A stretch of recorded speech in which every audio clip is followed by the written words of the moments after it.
Don't forget to subscribe. Aray ko. Ang hininga. Hi Fox! Welcome back to my channel, and kung new discover mo pa lang itong video ko, I'm Ann. Nice to meet you. Anyway, yung content na ginagawa ko is I'm sharing my affiliate marketing experience and nag-freelance din ako. But right now, meron ako minamanage na startup business. So, di ko muna siya i-mention, baka ma-jinx, pero ang expertise ko nasa e-commerce ako and digital marketing. So, yeah. Kung meron kayong questions or gusto malaman about digital marketing, e-commerce, locally ha, international hindi ko yan masyado alam. Pero local na e-commerce digital marketing natin, maybe makahelp ako sa'yo. Comment mo dyan sa ating comment section. And don't forget to follow me. Okay, so welcome to my Sunday nating content ngayon. Comment. Okay, ang babasahin nating comment ngayon is about kay Yachi ulit, or about sa pets. Okay? Kasi nag-comment si Pare mo to vlog. Hi! Nag-comment siya na 0.5 ml po isa, hindi po 1 ml. Actually, sir, boss, yeah. Sir, eto siya yung ginamit ko. Siguro meron ding 1.5 neto, pero ito is 1 ml. 1 ml, ayan siya. Yes, meron din tong 1.5 siguro, pero ang nabili ko kasing pour-on solution from Cashel Pet is 1 ml. So, ito yung laman niya. Ito yung nasa likod. So, wala ditong nakalagay na anong ml siya, pero dito sa harapan niya, wala rin namang nakalagay.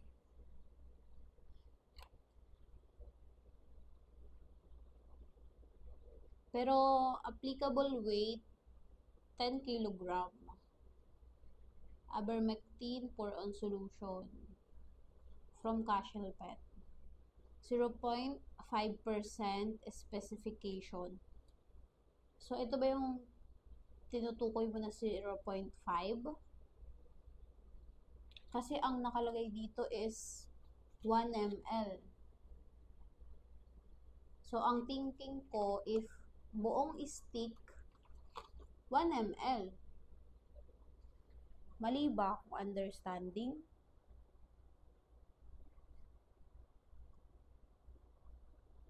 Hindi eh. Dito sa packaging kasi niya sa likod, ayan yung packaging niya. Kita ba? Ayan yung packaging niya. 1 ml per box. 1 ml per 3 stick. 1 ml per 3 stick per box. So, yung specification niya is 0.5% calculated according to ivermectin. Paano ba ito basahin? Ganun ba? Tama ba ako? Or tama ka, sir? Baka ikaw naman ang tama. Anyway, sir, dito ako nang galing. Yun. Ayun yung ginawa kong basis dun sa ginawa kong product review. Kaya nasabi ko na 1 ml siya kasi akala ko eto siya. Pero kung 0.5% nga siya, so paano? Yung tatlo, isa pa lang din nagamit ko nito eh. So yung tatlo, 0.5 ml yun. Eh di pag dalawa, 1 ml na. Pag yung another na isa, 1.5 ml. Pag nabasa mo nga to, sir, pa-confirm nga ako, ano ba siya talaga? Hindi ko siya talaga ganun ka sure. Ganyan. Pero, ginagamit ko to, lalo pag may yung nakaraan, ginamit ko yung isa, diba? May nakita kasi akong kagat ng garapata dun sa dog ko. Pero ngayon, hindi ko pa ulit sila ginagamitan nito kasi wala ako nakikita. Pero magsa-summer na. Kaya, tinatabi-tabi ko pa rin to hanggang ngayon kasi baka magamit ko siya. Meron kasi akong cat, meron din akong dog. Pakita ko sa Earth. Earth, liga dito, Earth. Tara dito, bebe ko, Earth. Dito. Malapit na dito. Ayan na. Ito si bebe ko, Earth. Ayan. Mag-hi ka sa kanila, bebe ko, Earth. Hi! Hi! And ito naman ang aking, ika dito, bebe ko, Wings. Ito naman ang aking bebe ko, Wings. Yan. Ito si bebe ko, Wings. Wala siyang kamay. Yes, wala siya talagang kamay kasi pinanganak siyang ganyan.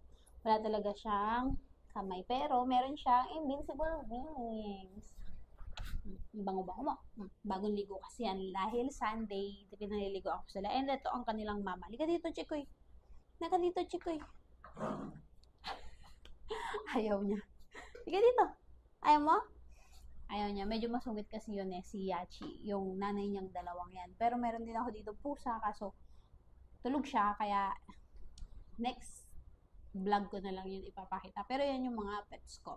Okay? So, sir, I don't know kung 0.5 ang isa. Pero, sorry na kung mali ako. Pero dito ako nagbase. 1 ml nakalagay. Kaya, I thought na per stick 1 ml. Okay? So, I hope naka-reply ako ng tama doon sa comment mo, sir. Ano yan? At Paremoto Vlog. Okay, pa-comment na lang kung ano ba talaga. Kasi hindi ko rin siya sure, doon lang talaga ginawa kong basis. So, kung yung per tube niya, 0.5. Yeah. Talaga ba? Kasi tatlo siya eh. Tatlo yun eh. Yung laman. So, maybe, mag-comment ka ulit, sir. Turuan mo ako ganun. Thank you sa comment. And then, at Alvin Katina 3565. Hello. Hi! Papa ko yan. Thank you pa. Supportive. Mwah. So, nag-hello siya doon sa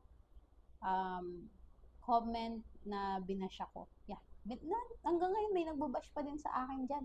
At saka at tagal niyan eh. Tagal ako nababash dyan. Pero okay lang kasi yung mga nakakapanood niyan, kahit na matagal na yan, bago kasi nilang kita. Kaya of course, magsasalita sila kahit na medyo matagal na yun.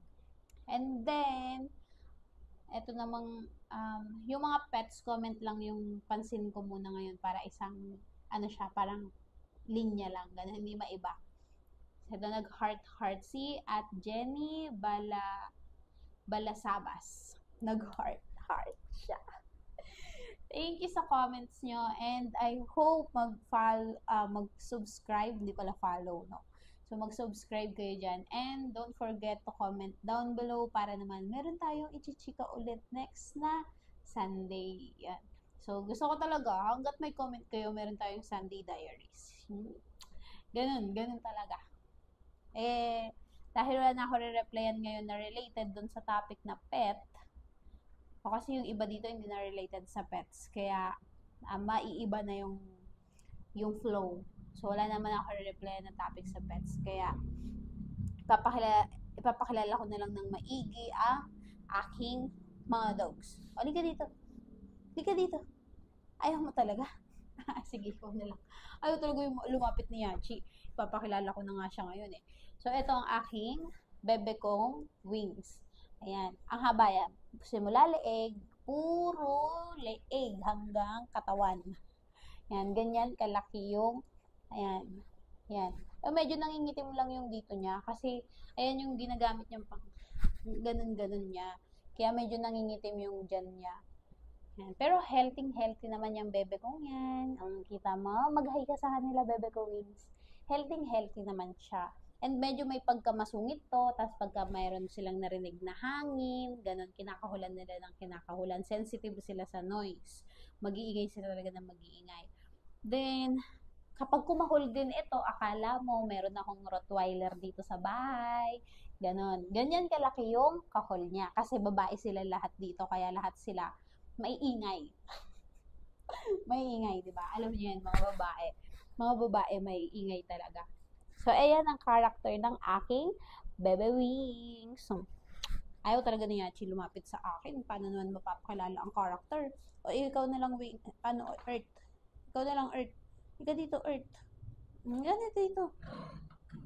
Ayaw talaga ni Yachi. O, Earth na lang ko. Earth ko. Ganito, Earth ko. Ika na dito. Aba, pabebe ka. Halika na, bebe ko Earth. Ay, sus, nagpapabebe ka pa, bebe ko Earth. Halika na, halika na. Uy, sus, nagpapabebe pa.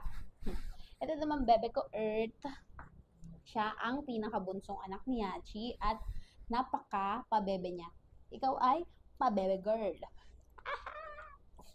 Siya ay pabebe girl at super sweet. Para siya talagang daig pa niya ang bebe mo sa pagpapasweet niya. 'Di ba? Sobrang sweet nito talagang sa umaga, didilaan ka ng didilaan hanggang sa magising ka. Mahilig siya talaga mag-kiss. Yan, ganyan talaga ang gusto niya kahit na ang hininga, hindi masyadong parang sabi niya, sige, magsalita ka. Hindi na nga, hindi na. Wala na sasabihin sa'yo. Lahat maganda. Ang ganda-ganda mo. Kahit ang hininga, medyo, ang hininga,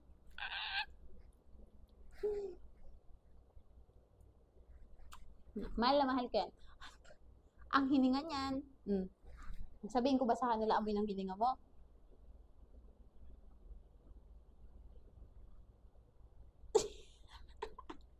Sinaside eye talaga ako.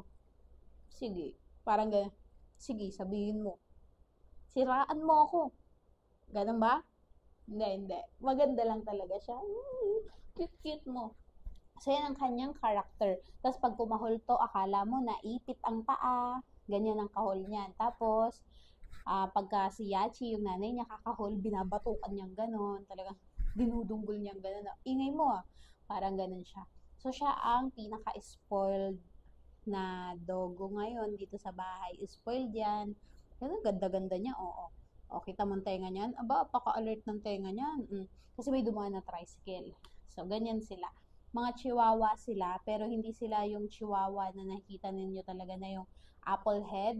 Sila usually yung deer head type sila ng chihuahua. Pero chihuahua sila. Pure breed silang chihuahua. Pero hindi sila yung quality chihuahua. Yung mga mamahalin. Talagang, thank you so much. God bless.